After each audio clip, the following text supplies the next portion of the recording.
This recording is protected by copyright.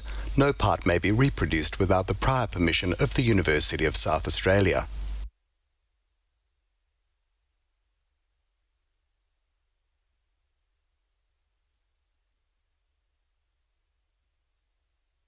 Good evening. My name is Jacinta Thompson and I'm the Executive Director and Events and Exhibitions Producer of the Bob Hawke Prime Ministerial Centre. I would like to acknowledge that the University of South Australia meets on the land of the Kaurna people. We wish to express our respect for the Kaurna people, their elders and ancestors, and acknowledge the spiritual and cultural relationship the Kaurna people have with their traditional land. I extend that respect to Aboriginal peoples from other areas of South Australia and Australia. I would like to welcome you all on behalf of the Hawke Centre and the University of South Australia to our In Conversation with award-winning journalist Andrew Fowler.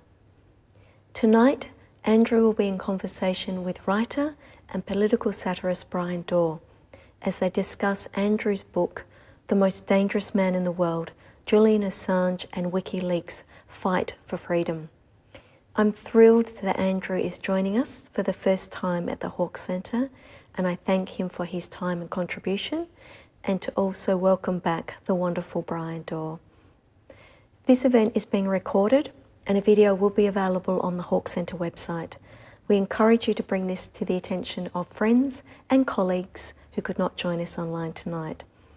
It is now my great pleasure to introduce Andrew Fowler and Bryan Dawe. Thank you. Andrew Fowler, thanks for joining us again. You stated in your most recent book, Shooting the Messenger, at a time when journalists have never been more needed to explain the complexities of a very integrated world, they've never been more under attack. So in many ways, the story of the extraordinary efforts to silence WikiLeaks and Julian Assange has actual more global ramifications now than when your book first appeared 9 years ago. Yeah, absolutely right. In fact, it's got worse and worse over the years. More difficult for investigative journalists to do their job, more difficult for any journalist to do their job. And that was always the idea, of course. The idea is to threaten, intimidate, and prosecute those people that challenge the establishment, that challenge particularly the political establishment and the intelligence establishment. And so over the years, laws have got tougher, harsher and harsher, and it's become, as I say, more difficult for journalists to do their job. And the prosecution, or I may say the persecution of Julian Assange, really fits into that. The idea being to actually put him forward and then drag him down and say, if you go down the same route as Julian Assange, you'll face the same consequences. And this is pretty obvious from right back from Sweden, isn't it? That the whole idea of running the alleged sex charges was about getting him out over to Sweden so America could get hold of him and transport him to somewhere rather nice in the American state somewhere. Look, Mr. Assange is currently enjoying a prolonged incarceration at Her Majesty's pleasure in Belmarsh prison. Can you workshop us through where Julian Assange currently stands legally and what, if any, chance you think he has of extradition being rejected? Look, I think the chances of the extradition being rejected, to answer your last question first, will be resolved when the case gets to the Supreme Court. Let's say, for example, that he is found extraditable and that the Magistrates' Court decides to extradite him. Assange can and will appeal and go to the Supreme Court.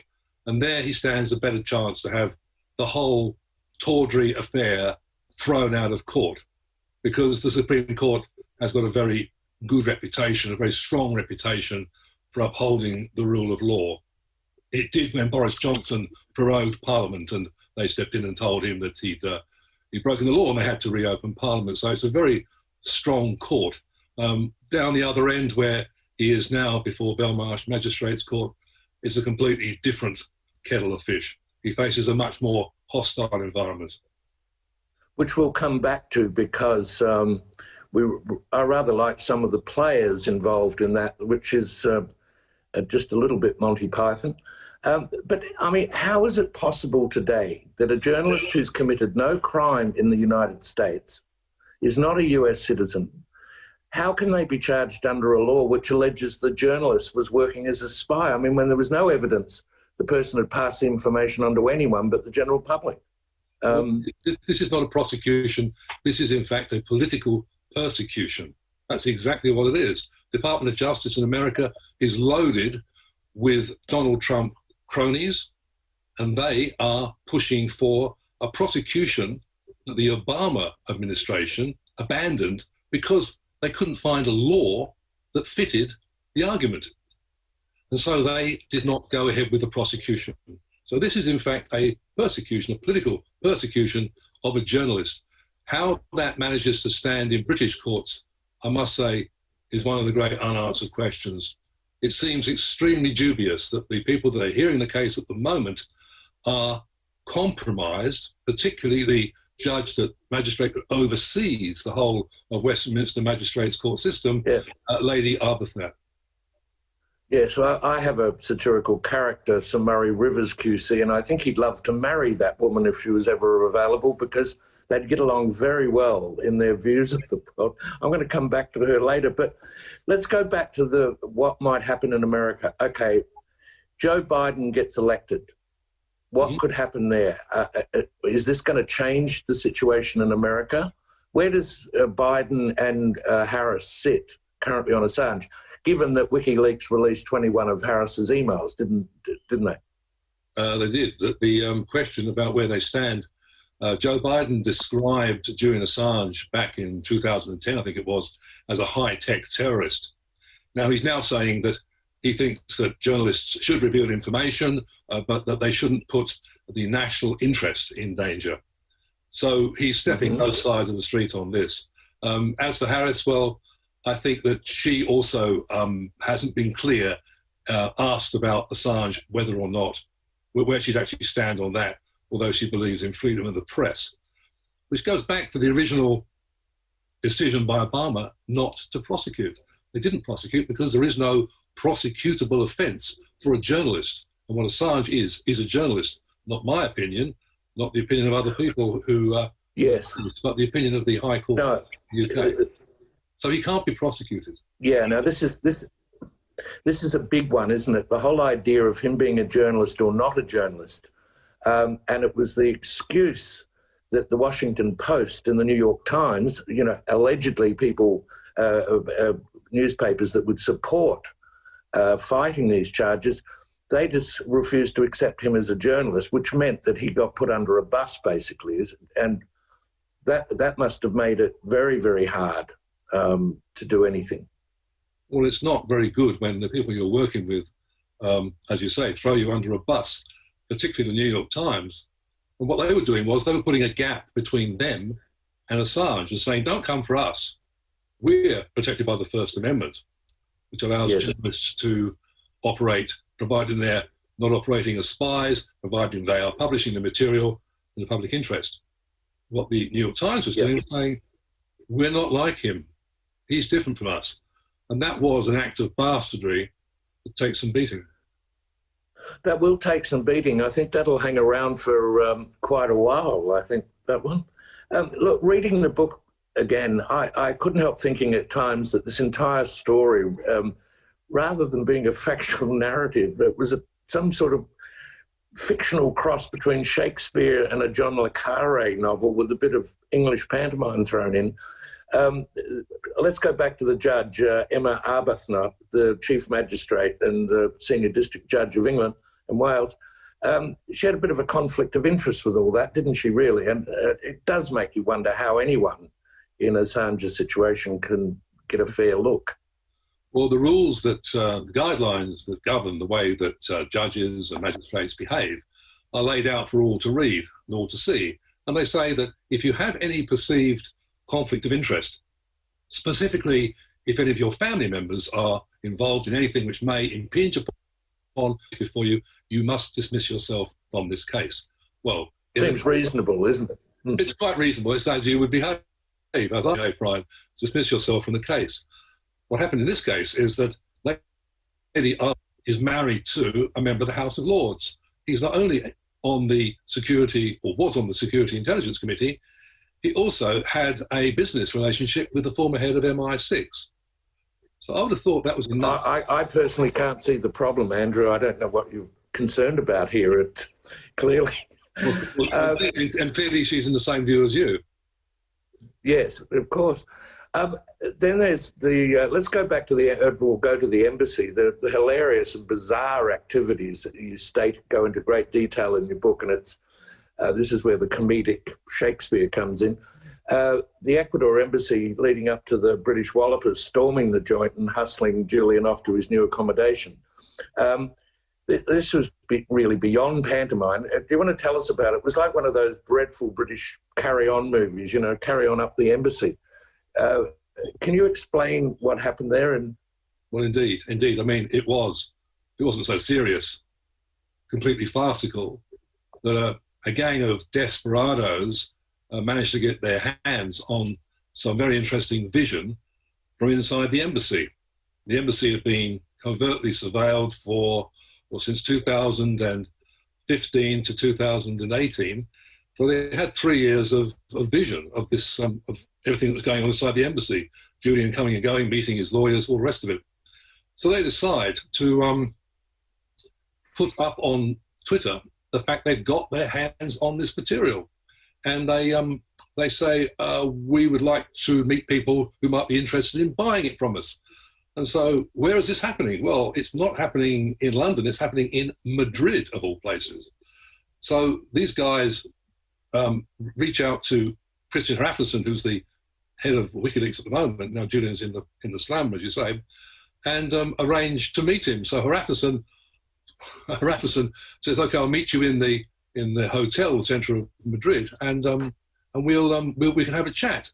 So these goons, that's what they really are, clowns, all troop off, meet Hrafnsson in his house, where he films them, of course, then they, and audio, and then they arrange to meet in the cafe the next day, and again, Hrafnsson's fully wired up and goes in and talks to them, and they then are spilling their guts saying, well, we've got this vision, we've got these things, and they show them the vision of Julian meeting his lawyers, and they're sort of sipping cups of tea and cups of coffee and eating cream buns in between all this, and at the same time, Hrafnsson's got everything on the record.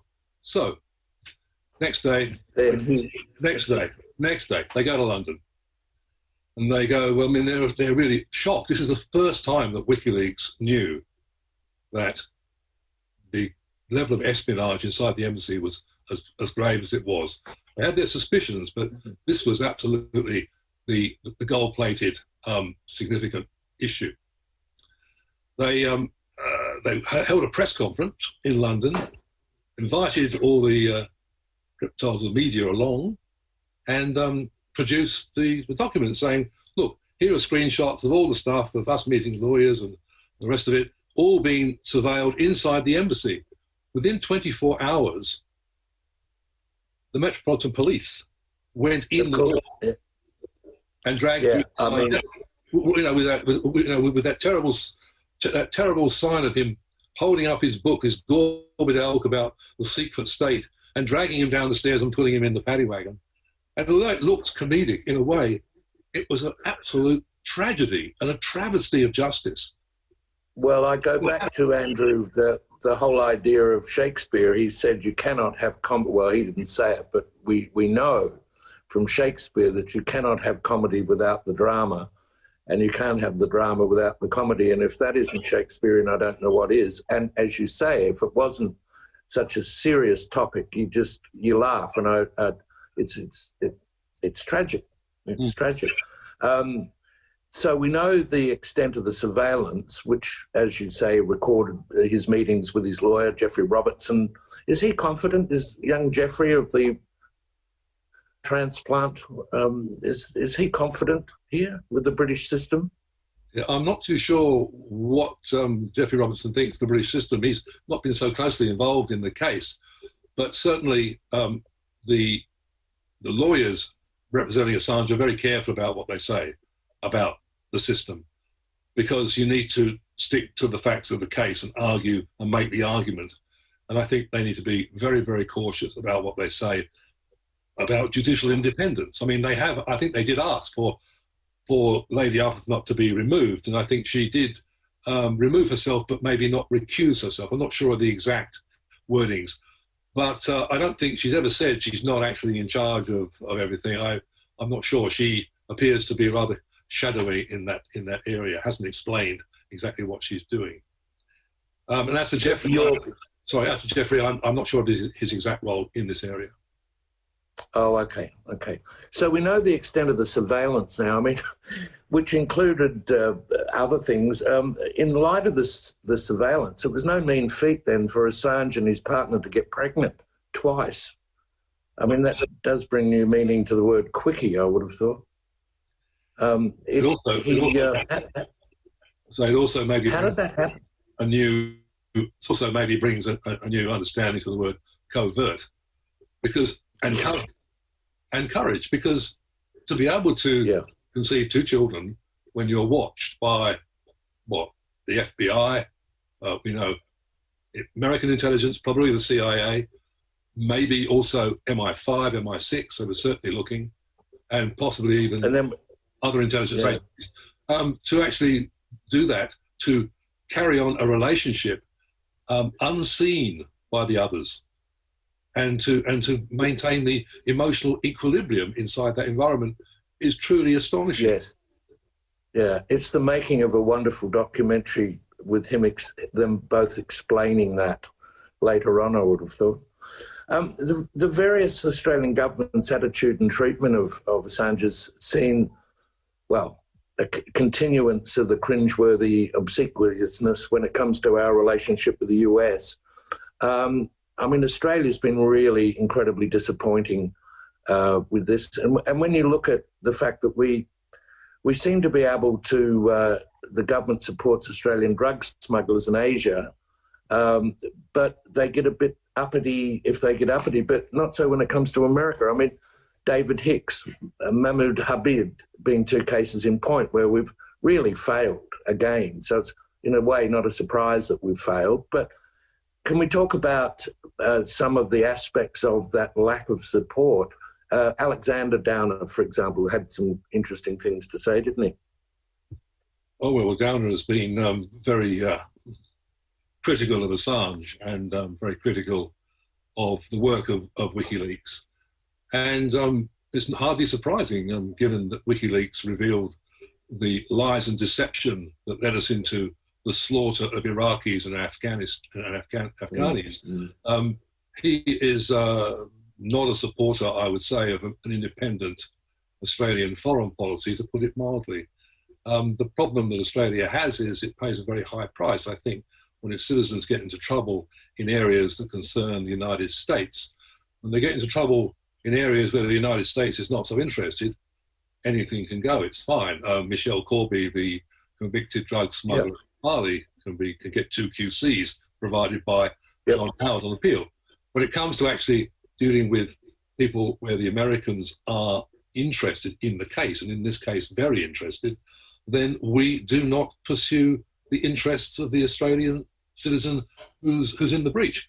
And that's a problem. I mean, it's quite disgusting and disgraceful as a journalist to see the compliant nature, obsequiousness of our government in dealing with the United States. It's hardly an independent country.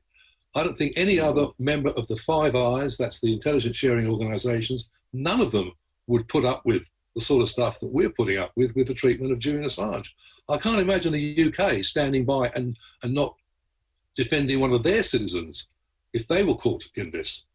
I can't imagine New Zealand or Canada or the others, but I do see it here with us. Just run us by that night on the Terps Alexander had with George Papadopoulos that led to him, basically dealing directly with the Americans over this and avoiding the Prime Minister at the time, Malcolm Turnbull, who didn't know about his contact. That was pretty wild, pretty outrageous, really. Well, that's George Papadopoulos, who was one of the agency advisors to Donald Trump's election campaign, said he got a call from Alexander Downer saying, "Why don't we have a chat?" And Papadopoulos thought, that's kind of odd. Okay, well, not a bad idea. I'll by meeting this guy, High Commission from Australia, see what he's got to say. So they chose a wine bar in London, a very salubrious wine bar, famous for its range of wines, centuries old, top of the crop wines. So kind of it all went downhill from there, because Downer didn't drink wine. He drank, of all things, gin and tonic for some reason. Good Lord. Which should have been a signal. Which should have been a signal, I would have thought. It should have been a signal. Yes. No, I agree. I must talk to him next time I see the Minister for Being Abroad. Andrew, he's really got to stop that business when he goes. So what he did was... sorry. Yeah, go on. So what happened was, so Papadopoulos walks into the wine bar. What transpired then is that Papadopoulos apparently told Downer that he thought there was some dirt around on Clinton that maybe would come from Russia and might come out before the election. So according to Alexander Downer, he reported dutifully back to base in Canberra to say he had this meeting and this was the gist of what had happened. So fast forward a few days or a few weeks, and the Hillary Clinton emails, the famous Hillary Clinton emails, which show that the Democrats were favouring Hillary Clinton over Bernie Sanders in the dark and smoking back rooms of the Democrat Party. They were basically giving Bernie a dud hand. They were giving Hillary a leg up, which is what WikiLeaks revealed. So Downer sees this story break, and he goes straight to the American embassy in London and says, "I've got this material. I'm telling you now, this is what happened." They should have received this information from Australia, but just to make sure, Alexander was going to give his friends at the American embassy a definite, clear view of what was coming and what he understood. What's interesting is that Malcolm Turnbull says that he had no idea that Downer had approached the Americans until he got a call from the FBI saying they wanted to interview Assange, to interview Downer. So there you have... The country was running very well at that stage, I think, Andrew, wasn't it? Communication between the government. Well, it clearly shows that this information was thought to be of such low order that the intelligence agencies stuffed it in the bottom drawer and did nothing with it. And then Downer saw it come up and then thought, goodness me, the Americans must know, probably knowing the intelligence agencies wouldn't pass it on. He thought he would do it, so he passed it on. So here's the Prime Minister not knowing that the Commissioner in London is dealing directly with a foreign power, just like chums. Well, chaps do that, yes. Well, chaps. I mean, Alexander was at the National Press Gallery in Canberra last November, and where, rather revealing, and I quote him, he said, "Even if Australia wanted to bring WikiLeaks founder Julian Assange home, it doesn't have any grounds to do so." That's not true, is it? They could do things. What would they do? What should they do? Well, what they could do is to talk to Boris Johnson, who also thinks, by the way, the extradition treaty between the United States and the UK isn't too good. He thinks it favours the Americans far too much. So they could point out to him that this is a political prosecution. There are no grounds legally for the prosecution in the United States, because Assange is a journalist, for these charges. And the only reason he's being charged, and we know because of the Obama attempt to charge him and couldn't, we know now it's a political charge. It's a political attempt to get him home, and to tell Johnson this is a matter of fact, and to say that we are going to make this a public issue in this country. We're going to say we are not going to accept Julian Assange being taken to the United States. He's an Australian citizen, and we want him home now. Now, I think that would be a strong argument, and I think that would be an argument that Johnson would listen to. He may well say, I can't do anything because the Americans are too powerful and they'll roll over us and we're already in trouble with Brexit. But let's just have the argument. There has been no strong accountancy for the UK's behaviour in this issue, and they should be held to account. Otherwise, what's the point? Yes, and this brings back the whole thing of the role of the media and the journalists in this. And if the journalists are not going to push hard enough on this and the newspapers are not going to push hard on it, where does the push come from? And if you want to look at it politically, go back to Australia again and look at the Labor Party. You expect to a degree with Conservatives some fawning behaviour towards America and England, but the Labor Party's hardly distinguished itself in Australia. I mean, Julia Gillard, as you say in your book, was no great supporter of him, nor was Bob Carr when he was the Foreign Minister, but is now, nor Nicola Roxon, who was the Attorney General. That hasn't been good, has it? Well, no, right from the moment Julia Gillard said that Assange had broken the law and called in the federal police to investigate. And then they found that he hadn't broken the law in Australia, and she didn't retract her allegation. The Attorney General at the time wanted to take Assange's, Labour Attorney General wanted to take Assange's passport away from him. Citizen, yeah. And it was only Rudd who stepped in and said, well, you'd have the right to do that, Mr. McClellan. I do, I'm the Foreign Minister. And by the way, if Mr. Assange wants a computer, which he needed at the time, because he was actually imprisoned in London all those years ago, he would provide it. So Rudd is the only person who's actually stood up in those early days to defend the right of freedom of the press. The rest of them, the Labour Party, have just gone along with it.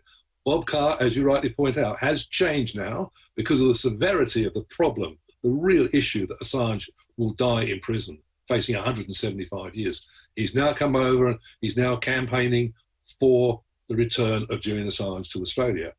But several years ago, when he was Foreign Minister, that wasn't the case, and he was very much part of the establishment, and he was very critical of Assange and said he was amoral and all the rest of it. As I say, that's changed. But the Labour Party are silent on this issue now, and they shouldn't be. I mean, they're a progressive party. They believe in, I take it, the freedom of the media, the freedom of the press, the right for the public to know about war crimes that were committed, particularly in Afghanistan, by the United States. How can you argue that the man who reveals, I think, 144 separate occasions of killings and shootings in Afghanistan by the United States and the killing of people in Iraq illegally, should be sent to the country who committed the crimes to face a justice under a president like Donald Trump? This is not only immoral, it's illegal. But this also went to the depths of the media here at the time when that video came out. The Australian media pulled their punches on that, didn't they? So it wasn't just the political side. I don't think, am I right and correct, you know, but was that whole video played or was it edited on, for example, the ABC? Yeah, I think the video did cut through. I mean, I think that it didn't get the kind of punch you'd expect, but it did shock people. And you mustn't forget that all those years ago, 9 years ago, the major publishers, apart from the Australian, I hasten to add, issued a statement supporting Assange and supporting the work of WikiLeaks. So that was the Sydney Morning Herald, the ABC, The Age, West Australian, lots of different newspapers and broadcasters. I think all the major television networks, and they supported the work of WikiLeaks. And so what's happened over the years has been the continuing assault on Assange and his reputation, and as a way of destroying him, his work, WikiLeaks, and sending a warning to every other journalist. Yeah. Many journalists have bought the argument. I mean, they sometimes exist on the extreme right, but sometimes in the middle, sometimes on the centre left. They buy the argument that because they don't like Assange, they don't like his work. Now, for shallow thinking, that takes some beating. That works rather well. That as a bit of shallow thinking, I think. Let's turn to the Russians. you're a strong believer as a journalist that if you can't prove it, don't say it. You also stated in your book where the information comes from is not important if it's in the public interest. That's not an unreasonable suggestion. Colouring the perception of Assange has really become an Olympic sport over the years, as you just said. And where it reached its zenith, I thought, was when people started calling him a Russian stooge, or as an ABC TV executive producer known to us both described Assange as Putin's bitch. We won't go into the loss of journalistic standards at the ABC, but can we talk about the things that seem to have turned some people off Assange and WikiLeaks? This idea that he was a Russian stooge. You don't believe that for a second, and you're going to tell me where's the proof? I'm going to say to you, Brian, where's the proof? Yeah, where is the proof? There is no proof that Assange is anything other than a journalist doing his job and publishing material he gets his hands on. I believe that if Assange had got his hands on documents which discredited Donald Trump, he would have published them.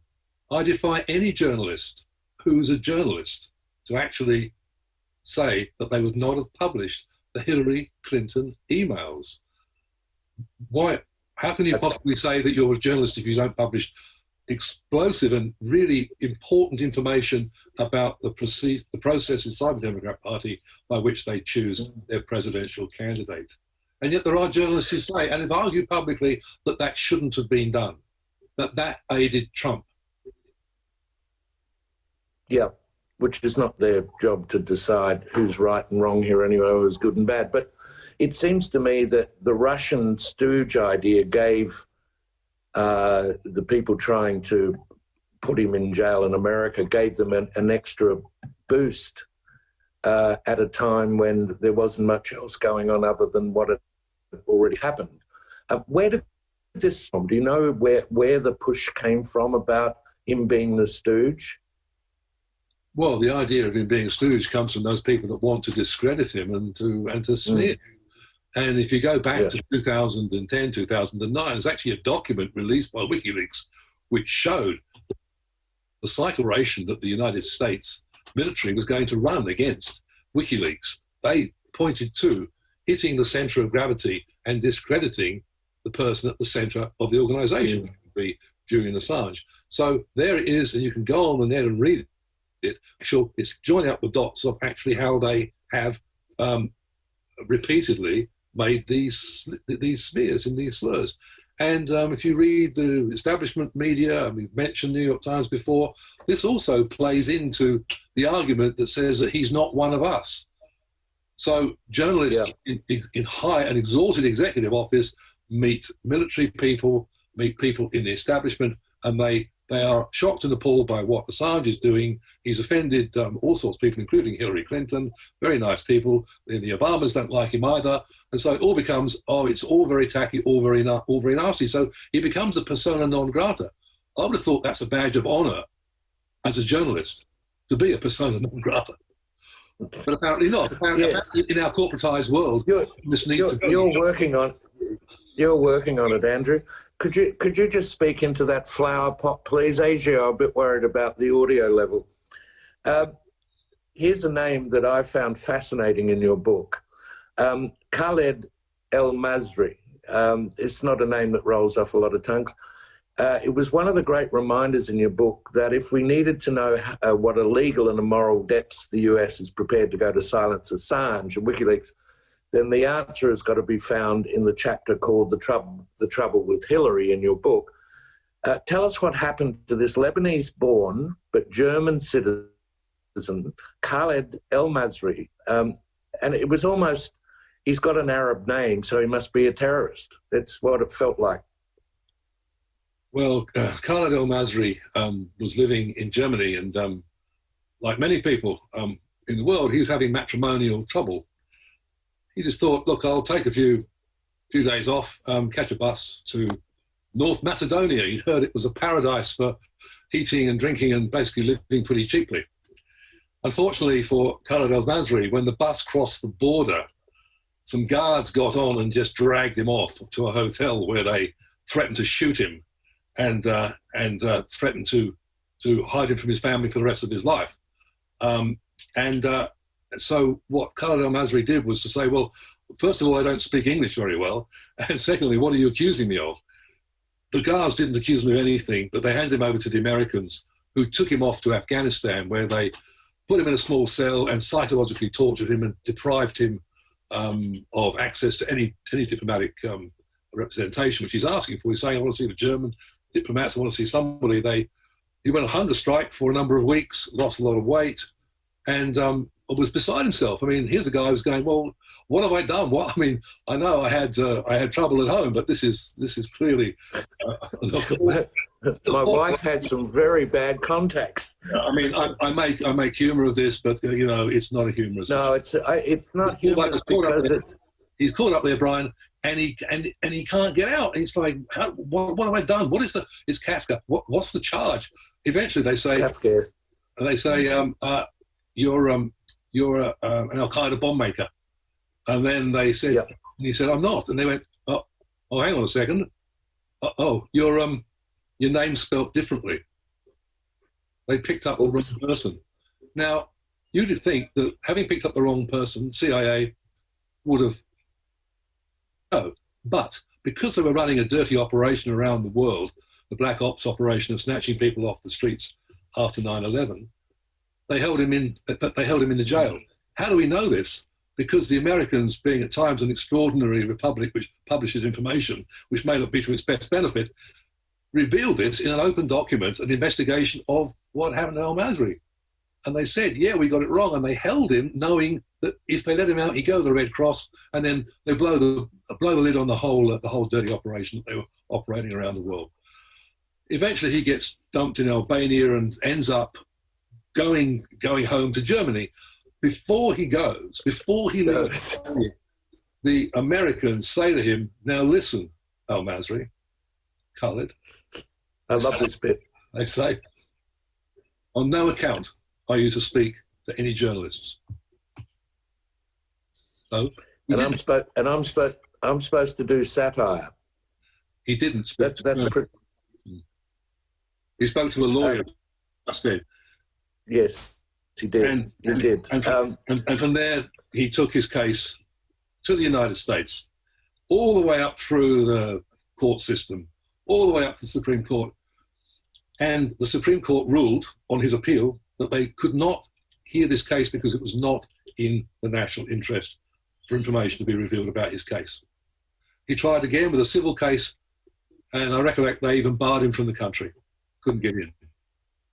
So eventually he went to the European Court, and they found in his favour, and he got some few €100 compensation.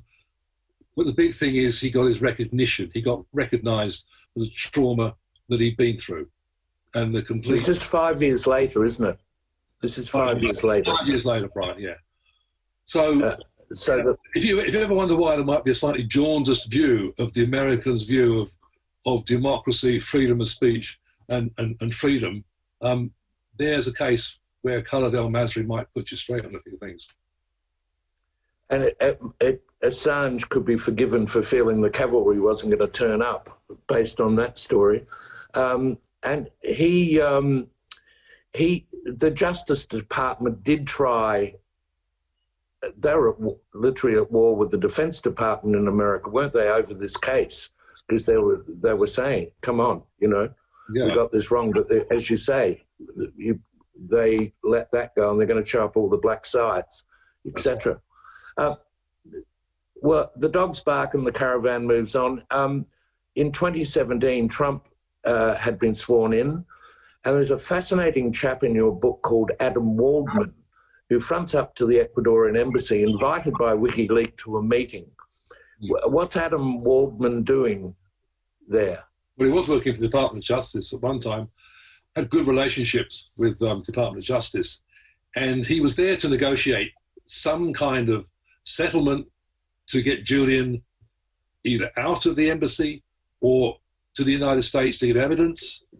You fancy your chances?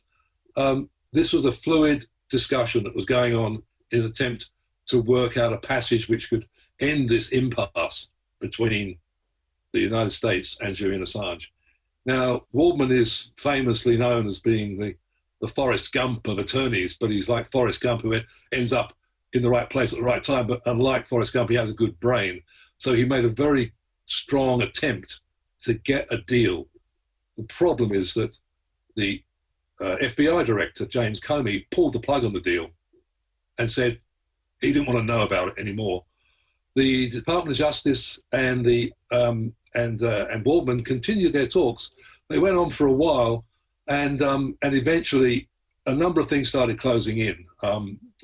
I think that the biggest issue was that the election was happening in Ecuador, and which is where Assange was in the embassy, courtesy of the former Ecuadorian president.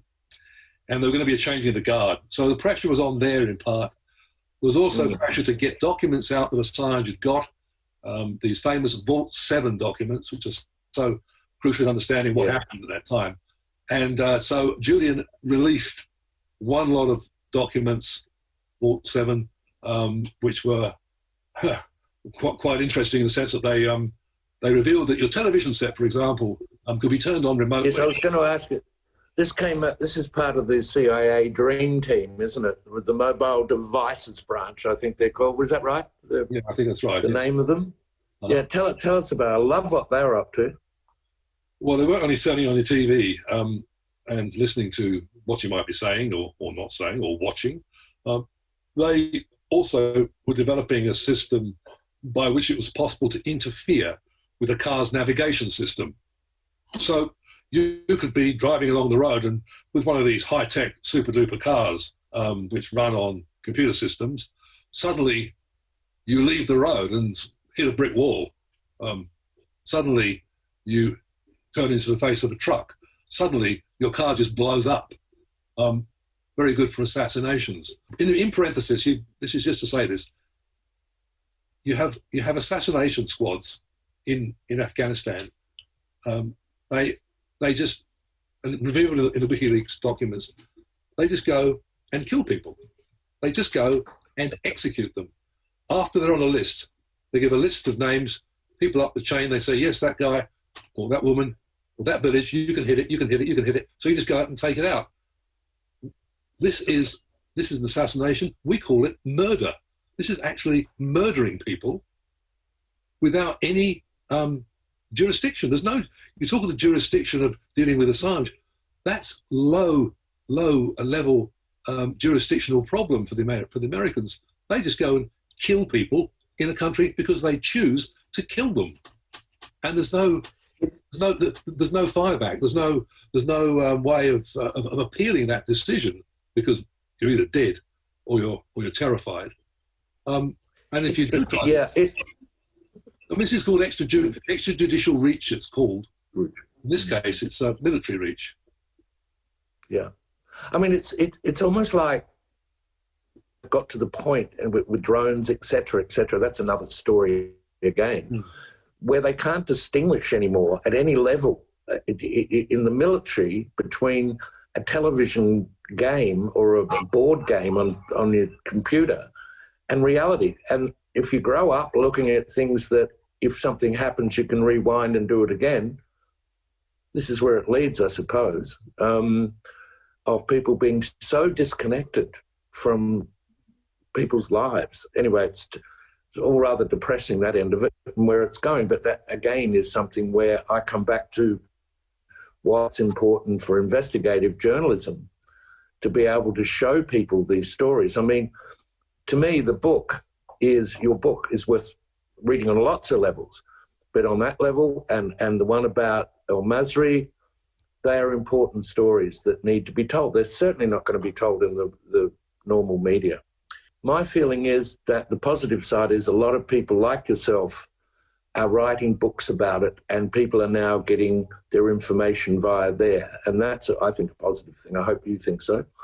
The Yale historian Timothy Schneider published a brilliant book, which you know of, called On Tyranny, 20 Lessons from the 20th Century. And it was part of an attempt to help young Americans find their bearings as, you know, Trump sort of lays siege to liberal democracy. One of the things, one of his lessons in that book was, he said, be wary of paramilitaries, he wrote. When the pro-leader paramilitary and the official police and military intermingle, the end has come. We see this today in America. Has the end come, do you think, or can we still turn this disordered, tragic vessel around? You know, Brian, I'm an optimist. I couldn't do what I do if I wasn't an optimist. I think discussions, arguments, publications, demonstrations make a difference. I'm not a nihilist. I don't believe that the end of all this is that we just give up. We need to remain resolute and to argue at any different level, be it a dinner party, be it a public event, having a chat with you, talking about being human beings, talking about the humanity of us, our great humanity that unites us as people.